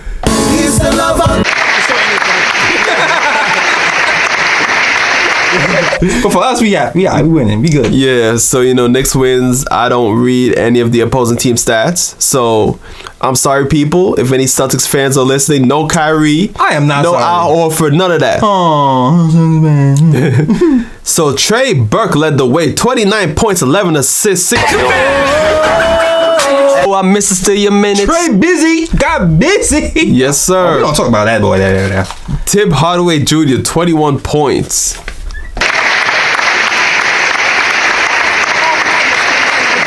He had kind of off night, but still managed to get 21 points. Pretty good. Yep. Noah Vonleh came home to Massachusetts and got 16 points, 10 rebounds, 3 assists. Enes Kent had a double-double, 10 points, 10 rebounds.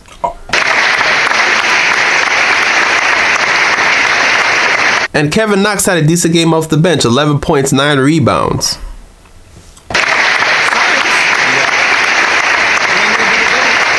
Now we're going to get to the stats.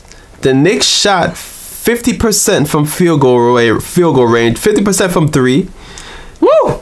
The Celtics now, they held the Celtics to only 40% from the field and 30% from 3.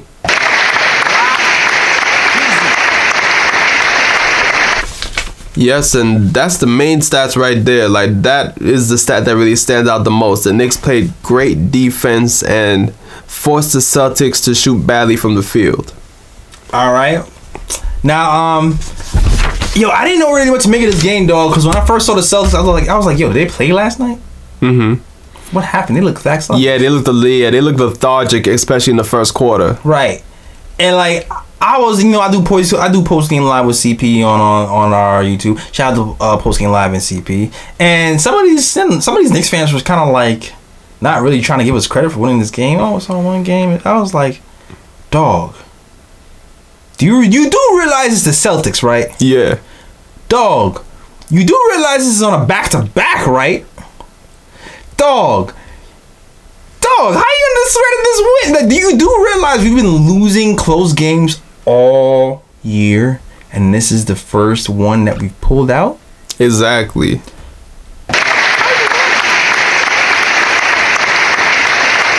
How are you mad? It's some Knicks fans just being Knicks fans. It's grumpy as hell. Exactly. Nothing can satisfy them, yo. I'm just say game knows, dog. Vonleh shooting hot again. Missed the first quarter, dog. Shooting threes all the damn time. He's always been hot in the first quarter. Yeah. Celtics lackadaisical. Mitchell Robinson. Money making Mitch.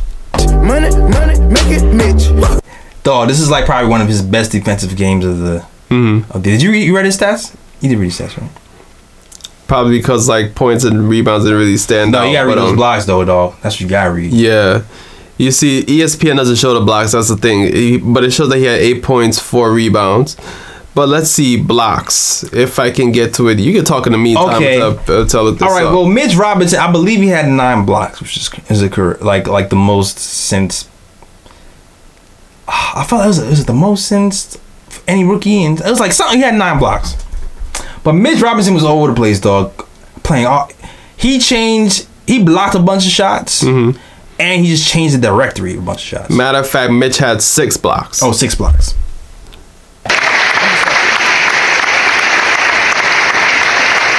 I'm dyslexic. Sometimes my 6s and 9s in my head. But yeah, Mitch had 6 blocks, and he was all over the damn place. And even after this, he changed many blocks too. And this is the game where I said, he's not falling for those head fakes like he used to. Yeah. He's like running up to you, giving you the eye, like the and scaring you from the block. He's like, okay, and he was staying out of control. Matter of fact, you started to get teary eyed when you saw him and Frank Ntilikina together. Whoo! Oh my God! Defensively, dog, Frank Ntilikina and Mitch was giving the Celtics all sorts of problems, dog. Yeah. I think it was that third quarter or something where the Knicks kind of made a push. Yeah. I think we're down. We made a push. Those two. No, actually, the Knicks came out. The Knicks came out to an early. Like they were smacking the Celtics. Oh, they were smacking us. Okay.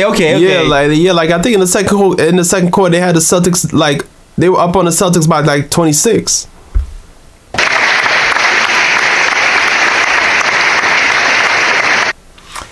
And you know what else too? Trey Burke. How many assists did Trey Burke have that game?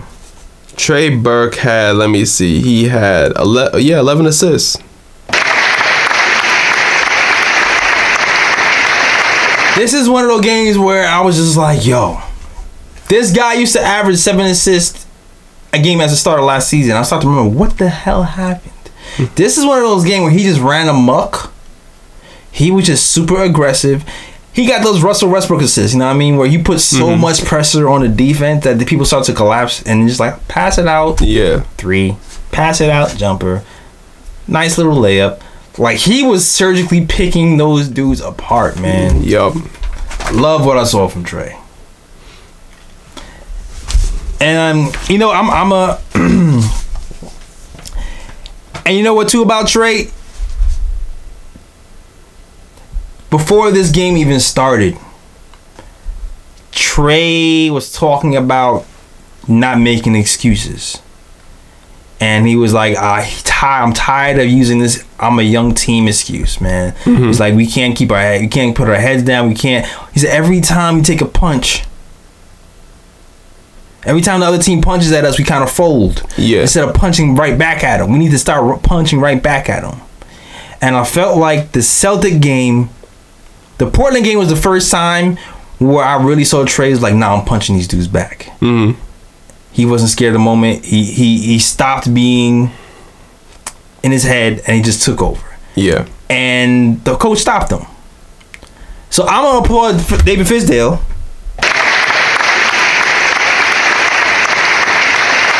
for not stopping Trey this time, because fourth quarter came, game was on the line. Celtics were willing to lead down. Yeah, they were. It was crunch time, and instead of taking out Trey Burke for Mudiay in the last minutes when Trey Burke got hot, he left him in the game, and Trey Burke kept hitting dagger after dagger after dagger, and finally, Trey brought the Knicks home. That 3-point bucket at the top of the key. Oh yeah, over Jason Tatum. That step back.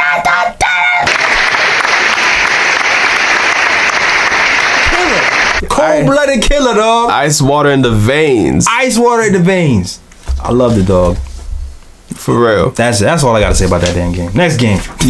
Before we get to the next game, I do wanna say this stat right quick. The positive plus and minus. The Knicks bench. Knox plus 11. Mitchell Robinson plus 7. Frank plus 10. Burke plus 10. Trier plus 14.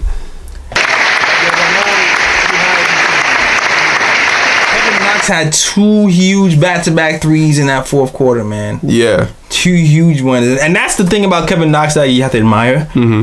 He's not afraid. He's not afraid of the moment. Yeah, definitely not. He's going to shoot it. If he's open, he's going to shoot it.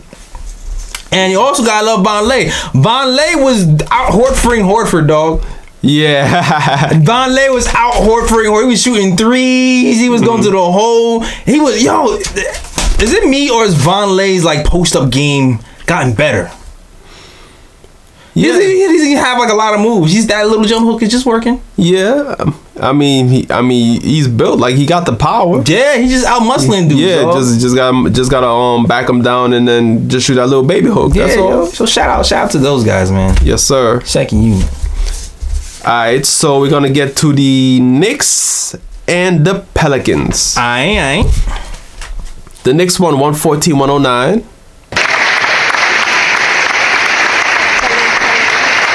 Pele. Yes, the stats and the facts. Your man's Mudiay, 27.7 rebounds. Mood, damn it. Come to the altar. All the Mudiay haters, come to the altar, man. Exactly. Repent. Lay down your sins. Lay down your hate. Breathe in the positivity. Breathe out the hate. Mudiay is here. Exactly. He's playing well. Let that man live. And he shot 50% from the field too. Let me just throw that in there right And he quick. shot 50%. I think he had 4 steals that game too. Yeah. Look at that. Your man Alonzo Trier, 25 points, 8 rebounds, 4 assists off the bench. As a bench player, dropped undrafted career high 25 points. That dude out here looking like damn Lou Williams. Word, a guard getting 8 rebounds. Come on, dog. Yeah. Come on. And here's the best part. He shot 9 of 12 from the field, so he was highly efficient.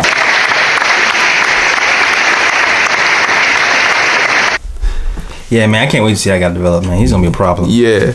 Enes Kanter, double-double, 17 points, 12 rebounds.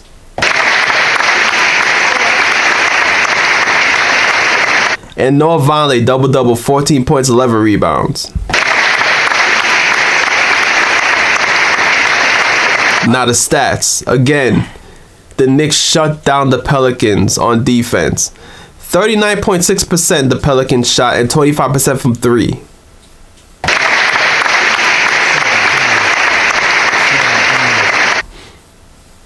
That's what the stats. Oh, that's and the it? facts. Okay, all right. That's the stat that stood out the most. That's what's up. Again, Vonleh starting off real hot, shooting mad threes, dog. Yup. It just seemed like he just found it out, man. Ever since that game when they told him to get that arc, up, he's just remembering. All right, I'm Noah. This is my arc, and all the shots go in right now. Exactly. That's what we doing. Oh man, but yeah, Hardaway wasn't shooting that. He had a slow start that game. I'm not gonna. Yeah, he shot 2 of 15, only 7 points. Yeah, I will say this. This is one of those games where Knox playing the 4 was like, ooh. Yeah, it wasn't too great. It wasn't too great. Dude, what's the dude's name who came from the Bulls? From the Bulls? Yeah. Oh, Miritic. Miritic, yes. Miritic was kind of abusing them. The book was out on Knox. Everybody was pretty much posting Knox up that game. It was like, okay, he's a 4. We're not going to let him just kind of just guard us on the perimeter. We're going to post him every time, and he got into foul trouble. Yeah. And Mitch was in foul trouble too. Actually, Mitch fouled out that game. Yeah, Mitch fouled out that game. Yeah, like man. 9 minutes. Yeah, 9 minutes, man. Damn, Mitch. Damn. Money, make it Mitch. I will say this. He also got like a flagrant. Oh, yeah, he did, yeah. And there was some Knicks, there's some chatter. People were saying that he shouldn't have got thrown out. I actually think he should have. I think he should have. Like he, before that play, let's see. There was a play where he was guarding Anthony Davis. Anthony Davis jumped up in the air. Mitch tried to block him. He turned around. He got under his foot. Anthony Davis kind of like hyperextended his calf because Mitch was under his landing space. They called a foul. Everybody remembers the Kobe injury, right? Yeah. When who was it, Bruce Bowen? Wait, when he injured his Achilles? Yeah. What? I think he injured his Achilles against the Warriors. Who stepped under Kobe's Who stepped under Kobe while he was shooting and injured him? If you talk about back in the day, I think Bowen did it like maybe once or so. Yes. If you talk about back in the day, yeah. That's a prominent injury in the NBA, man. And I know it's not intentional. I know Mitchell isn't trying to do that intentionally and hurt anybody. Mm-hmm. But he just kind of has to be aware of what is happening with your body. And you can't, and just where people are, because you can really mess up some people's careers like that. Yeah. So he did it to AD. And then like a play or two later, he did it to Miričić. And it was upset that he kind of got thrown out the game, but actually believed, like, you know what, just learn that lesson right now. Just so you can be I know it's not malicious, but learn that lesson so you don't be ending people's careers out here, though. Yeah, because that Miričić one, I didn't see the Anthony Davis one, but I saw the Miričić one where I think Miričić shot the three. Yeah, and he came under him, and Miričić was like holding his like calf or ankle, something like that. Right. Yeah, after the foul was called. Exactly. So I do believe that he needs to, but that's the point. Anyway, Knicks still end up winning that game, though. Yeah. And shout out to the second unit, because second unit, second in the league in scoring. Did his thing. Burke, Frank, Trier, Vonleh, Mario. Did they thug thizzle? Trier, of course, career high. 25 points, was doing his thing. Vonleh always does his thing with that unit. And I like what I saw from the second unit that game. Yeah.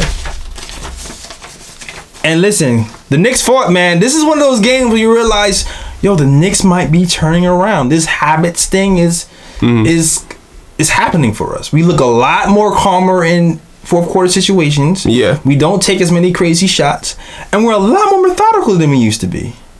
Like, we kind of, and you know what else I noticed? We don't really rely on Tim Hardaway Jr. to do everything for us. Yeah, not at this moment.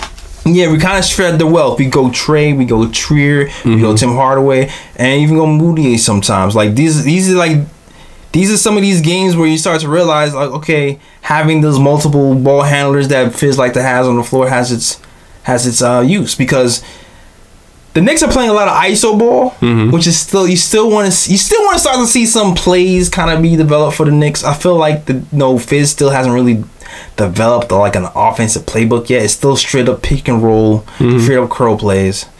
But you start to see that having different people who can put the ball in the hole help.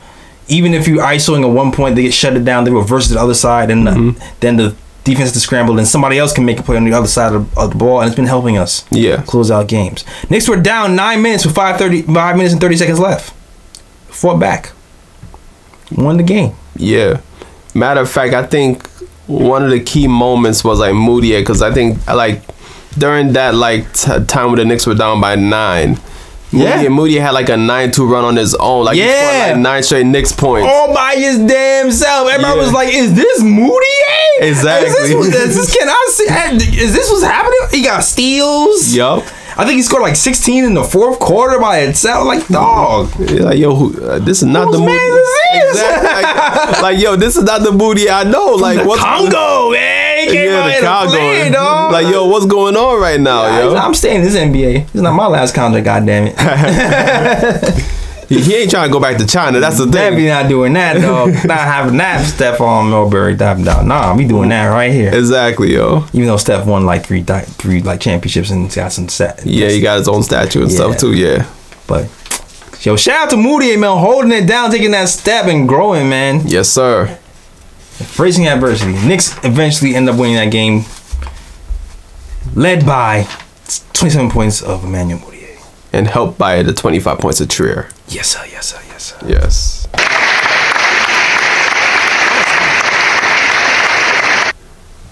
We have about 27 minutes remaining. Okay. Yeah, so we're making good time. Okay, so we're going to get to the Knicks and the Grizz. All right. The Knicks won 103-98.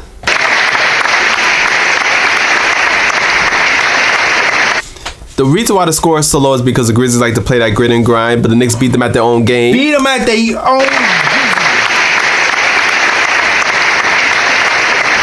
Tim Hardaway Jr. led the way with 22 points.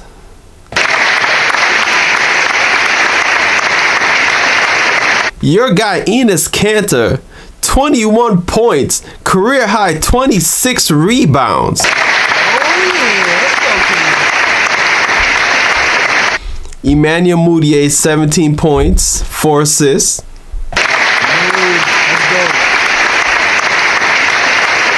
Trey Burke had 15 points. He was kind of off this game, but still managed to get 15 points. He made points when it counted. Yeah. And Alonzo Trey had 10 points, 4 rebounds off the bench.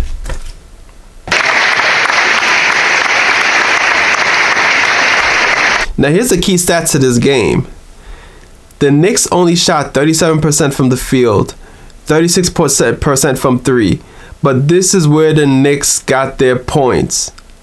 Offensive rebounds and second chance points. The Knicks out-rebounded the Grizzlies 69-49.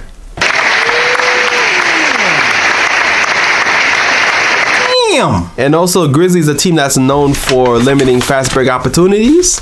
The Knicks got out on the fast break against them because the Knicks had 23 fast break points. That's impressive. Yes, it is. That is the Mudiay effect. And the Trey Burke effect, too. Yep. They pushing that pace, man. They are pushing that pace. Oh, man. So, this was a slugfest, like you said. The Knicks only have 43 points in a half. Yeah. Let you know what kind of slugfest that is. And it doesn't look, it was not pretty, man. It definitely wasn't. And let me say this, too. Knicks have not won in Memphis since 2011. Goddamn. And yeah. Got that one now. Marc Gasol is a beast. I'll just start off by saying Marc Gasol is a damn beast. Yes, he is. He was beasting. He got everybody in foul trouble. Yeah. He got Robinson in foul trouble. He got Von Lay in foul trouble. He was just racking up fouls left. Yeah, nobody couldn't stop him, but I know I know someone he couldn't stop though. Who? Kanter. Shout out to the Knicks fan. I know there's a lot of Knicks fans who don't like Kanter. Kanter's a polarizing guy, dog. Yeah. Polarizing guy. Some people say he doesn't like it. They don't like his defense, and they feel like his stats are empty. Some people are saying, he's a good rebounder and he's a good character guy. His stats were empty now. Grizzlies game though. Yeah, his stats were not empty in that Grizzlies game. I don't think we would have won that Grizzlies game without Kanter. Exactly. Rebounding. So shout out to Kanter. And also, this is a game where Kanter was left in the final moments. He was not taken out in the fourth quarter for defense. He actually, I will say this, Kanter's pick and roll D was a little spotty. But overall, his rotations were pretty good. Yeah, well, I don't think he played terrible defense that game. I don't think he played terrible defense that game either. Actually, he had some miscues, but I also feel like he had some highlights too. And I also kind of feel like his reputation got him some fouls, not necessarily his defense. Yeah. Because I feel there was a few times where Kanter played perfect defense and blocked Marc Gasol's shot, and he got a foul call on him. And it was just like, I didn't see the foul there. Yeah. I don't know what's happening. So shout out to Kanter for his career high 26 We needed all of it. Yeah, all of it. And I think he had like 20 defensive rebounds or something crazy like that. Yeah. Ending all our defensive possessions. So shout out to Kanter. But yeah. Whew. So yeah, I will say, I'm not going to recap that whole game. I will say this. I liked what I saw from Kanter. It still amazes me that even with that crazy hitch, that Mudiay's 3-point jumper is going in. Yeah. it's like, yo, how does he do that? He shoots and stops and then shoots again in one shot. That's weird. But it's going in. As long as it goes in. Exactly. Hey, as long as it goes in. But yeah, and it didn't look good for us. Like, the Grizzlies had a 13-point lead in the third. Yeah. And then Knicks ended up cutting to 2. Largely because Hardaway and Kanter, man. Hardaway was not playing well, and he woke up. Yeah. And those two kind of rallied the troops. And even though no one had a really big scoring game, there's just guys who made buckets when it counted. Exactly. Hardaway made like a really clutch bucket. It was like a curl play on the right side of the court for 3 when the game was tight. Yeah. Big bucket from him. Trey Burke as well, man. Not afraid of the moment. Hit some big buckets, and so the Kings. And with the key steal too. Yeah. Key stealing. Yeah, but we want to save that though. We want to save that. We gotta save that though.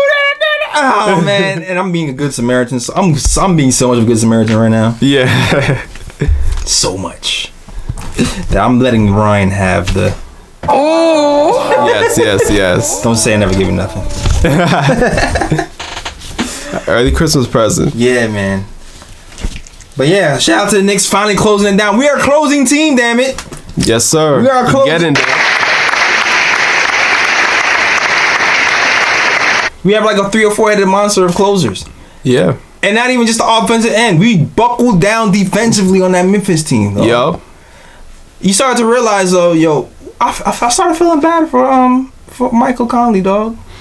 I started feeling bad for him, dog. Like, it was like, all by myself. Like, everything was going to Mike, dog. Yeah, like he had a good game. He did, but he needed help. Yeah, he did. He needed some damn help, man. And he's a 3-pointer, too. Yeah. And he's a 3-point shot, dog. Yeah, but instead his teammates helped us. Yeah. And thank you for your service. Yeah. And that is the end of our game recaps. Yes. 3 games in a row. The tank is stalled. For now. Depending on how you feel. Yeah. I, for one, I like that our team is playing well. Yeah, I like the fact that Knicks are playing well too. Yeah. And we'll see what happens moving forward. Yes. But you know what? It's time for one of our favorite parts of the show. The ooze. Ooh picks. If it's your first time listening to the show, the Ooh picks are top plays of the Wizzik. Yes, sir. Here we go. This guy, I'm a hater. This guy is taking the pick. Yeah. So while you do that, I'm gonna look for my other Ooh picks because you already took the best one.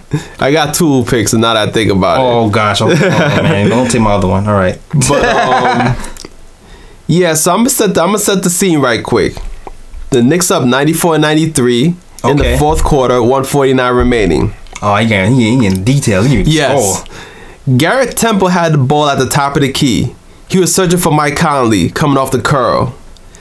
Mike Conley was coming off the curl. Yeah. He was open, but your man Trey Burke, Mr. Steal Your Minutes, saw that pass coming. Oh, I Mr. Steal Your Minutes. Ball too. Yeah. So Trey Burke ain't even bothered to chase Conley around. He just stepped right into the passing lane, stole the ball, started a fast break. Then he saw your man Emmanuel Mudiay marauding down the court. Marauding, I like that word. That's yes, marauding. Burke feeds him the bounce pass, and Mudiay looks at the basket. He sees the only person separating him from the basket is Temple. Victim. So Mudiay, with no regard to life, rises up in the air, hammers it on Temple, one-handed slam. Reject. The fact that reject. Where's the I don't even know what's going on. I don't know what's going on. Boom shakalaka. Yeah. I don't even know what's going on right now, people. Boom shakalaka. Boom shakalaka. Boom shakalaka. But yeah, he violated Temple, caught a body. And to add insult to injury, Temple was fouled out on the play. Oh man. And I want to add that Mudiay went up with his right hand, not even his strong hand. Not even your strong hand. His right hand. His right hand. You don't need your strong hand to take you down, bro. You're doing his weak hand. What do you need that for, man? Exactly. All right. And my second Ooh pick goes to Trey Burke. Gosh, I took my second Ooh. I don't like it. You heard me talk about it. You're like, I'm gonna use that for my Ooh pick too. Actually, it came back to me before we talked about it. But that's the story you're going with. I got it. Later the Celtics game. Yeah. the Knicks needed that big basket. Yeah, so what happened? Less than 20 seconds to go. Trey Burke was sizing up Jason Tatum. Celtics were probably like, you know what? We don't want this guy, Trey Burke, to go up, so we're going to put the bigger guy on him. So Trey Burke sizes him up. Fakes like he was driving to the basket. Step back. What? 3.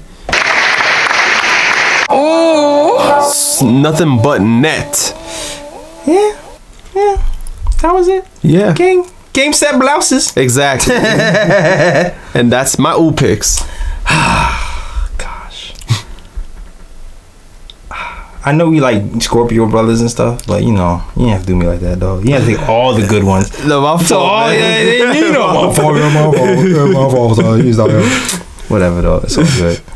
Anyway, I got you next time, yo. I'm only gonna have one ooh pick next episode. Only one. I usually have like 30 of them, though. Exactly. I don't know. I've been off my game this week. Anyway, ooh pick. Knicks versus the Pelicans. Pele. Trey Burke orchestrating the offense. Mm-hmm. My guy. Money, make it Mitch. Sets a pick. Mm-hmm. 2 people go at Burke. Yeah. Now you're in trouble. Burke sees that Mitch is all by himself. Mm-hmm. Lobs it in the air. Boom shakalaka! For the dunk.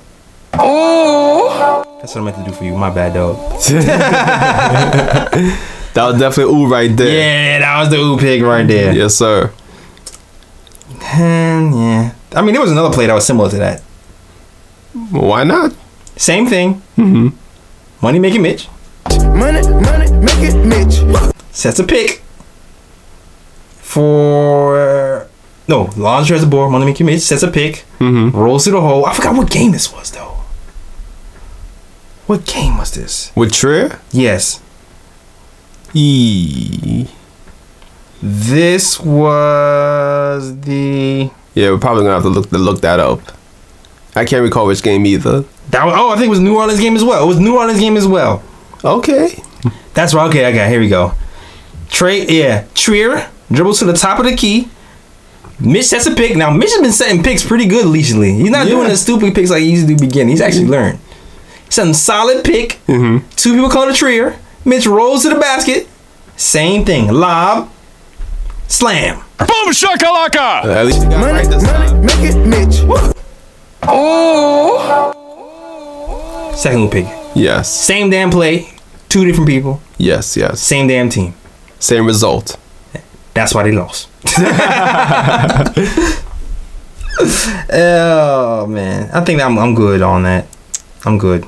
All right, so we're going to get to the next segment, which is the bro picks. Bruh. You have any bro picks? Do I have any bro picks this week? I don't think I have, bro. I feel like I'm forgetting something.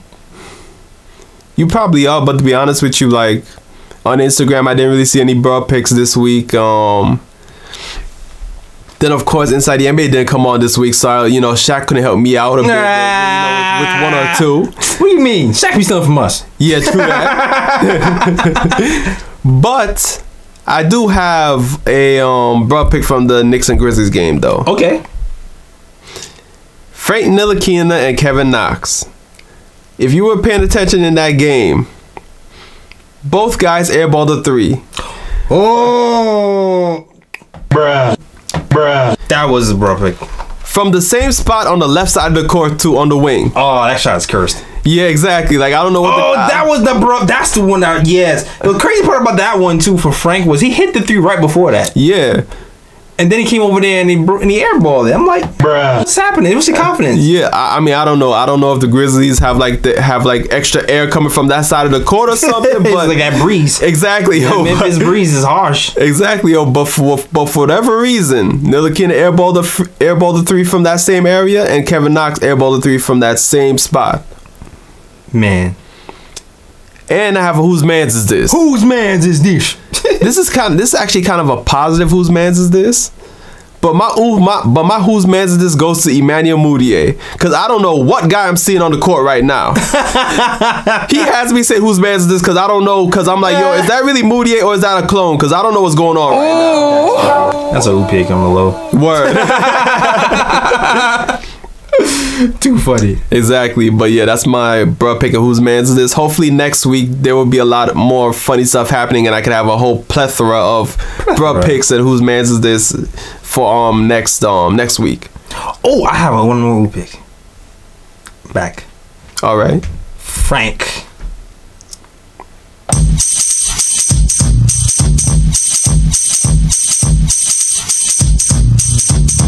DJ. Yeah, Frank, man. Celtics game. Mm-hmm. Frank got a little bit busy. Mm-hmm. So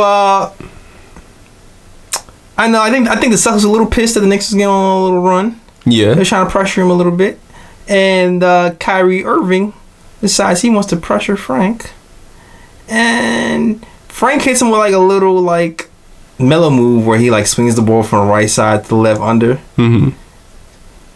Drives hard left. Meets Morris twin in the middle of the floor. Goes up. Goes under. Yeah. Scoops. And there's like the little scoop face with it. Oh. Nice little up and under from the French. Yeah, the French Prince. Frizzy. Yes, sir. Yeah, that's it. All right. So I guess we've come to the end of the show. End of our show. What games do we have this week? Yeah, I know I looked it up earlier. I know the Pistons are tomorrow, Tuesday. Okay. And then I think after that we have the let me see. I know I pulled it up, yeah. The 76ers on Wednesday. Whoa. Back to back. It's a back to back? Yeah. Back to back. And then we have, to open up December, the Bucks and the Knicks on Saturday. Okay. And that's it for the week. Wait. No Sunday game? No Sunday game.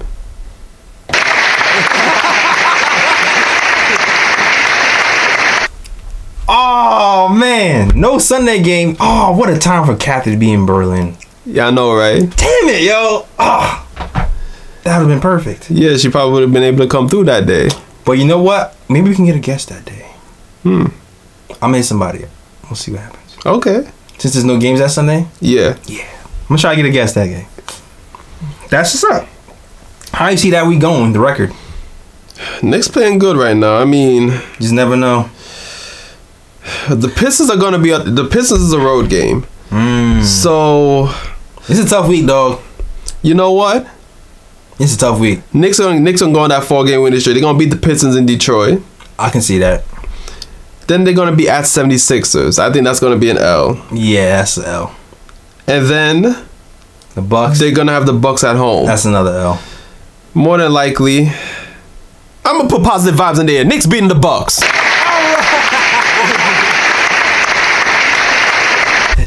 The tank guys are like, that's not positive vibes, though. The positive vibes are the Knicks losing. I don't care. I like to see the Knicks win. Me too.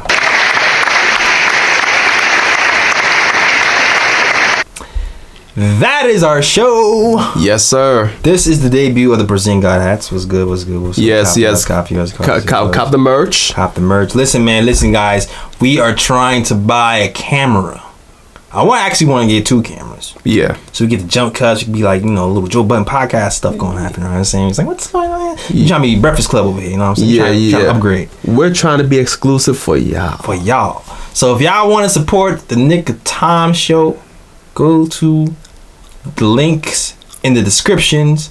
The nickoftimeshow.com/catalog. Buy the merch, buy the hats, buy the hoodies. People are loving the Fizz hoodies.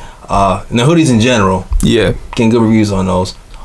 Hop those, help us get these cameras. And yeah, man, keep this train going. And you know what? Tell a friend too. Please like, please subscribe, please follow. We are on SoundCloud, we are on YouTube, we are on Instagram, we are on Twitter. Yes. Right? But is it youtube.com/The Nick of Time Show? Yes, it is youtube.com/The Nick of Time Show. Instagram.com/ The Nick of Time Show. I mean, I mean, Instagram is just The Nigga Time Show. Just look at the Nigga Time Show. Yeah. Yeah. Twitter. Twitter.com/the KOT Show. Yes. And SoundCloud. Yeah. / the Nigga Time Show. Yeah. SoundCloud.com/the Nigga Time Show. Don't forget the. Yes. Do not forget the is in everything. Yes. Everything. Don't forget it. Yes. Yeah. Buy that merch. Links are in all those descriptions. I believe. Except for Twitter. But we still advertise on Twitter though, so just follow, Yeah. Just follow us. Yeah, just follow us and you'll see. Yeah, you will see. That is it, man. Yes, sir. So where can they find you, my brother? They can find me on Instagram at Sir G is chillin'. Sir G is chillin'. That is SIRG is CHILLIN, and then as usual, I'll be dropping the writings. Yeah. For the podcast, and look out, we have a couple new writers. Word. So be on the lookout for their posts as well. We're gonna be posting theirs as well, and again, like if you're interested in writing for the podcast, just hit us up, and we'll set you up. Let's make it happen. Or if you're a videographer, you're interested in working with us, hit us up. If you're a graphic designer and you're interested in helping us out, hit us up. Yeah, we can use all the help we can get. We trying to grow, man. Exactly. You trying to go, and we're gonna grow. Damn it, we're heading in the right direction. I'm happy the way this thing is going, and yeah, man, grow with us, dog. Yeah. And that is it. This time I will hit the button for real and deliberate. We are. Oh, you're not gonna tell the people your IG? Oh yeah, I forgot. It's late. You can find me at J Ellis Draws Things. That's JELLIS Draws Things. Yeah, and that's it. Thank you, people, for listening to our podcast. Yeah. Have a pleasant night. Yeah. Yo, shout out to The Rock, because Trey Burke signed to The Rock. Oh yeah, this guy. Yup. He's trying to get that dough. Exactly. And yeah, that's it. And we out of here. We out. Peace. Yep. Peace and love out to where you from, but all of the world ever come. Say again, bright lights, big city, bright lights, big city. Gonna do what I'm supposed to do, represent for my New York City crew. Say again, bright lights, big city, bright lights, big city. York, New York, big city of dreams. I'm coming straight out. New York, big city of dreams.